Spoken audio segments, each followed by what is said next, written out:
All right, Dr. Kemp here, the Hammond Doc. And we're starting to put up our paneling in our Hammond organ restoration building.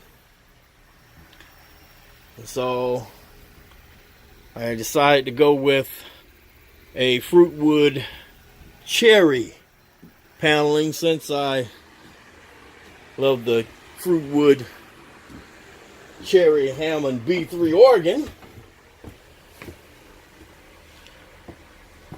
So tomorrow my son and I'll be in here and we'll install all of this paneling, but we got it up now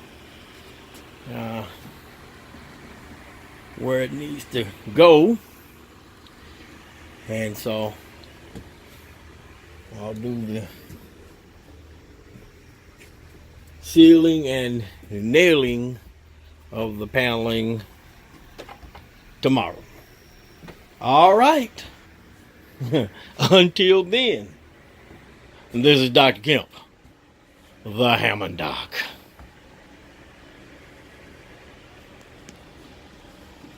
Peace out.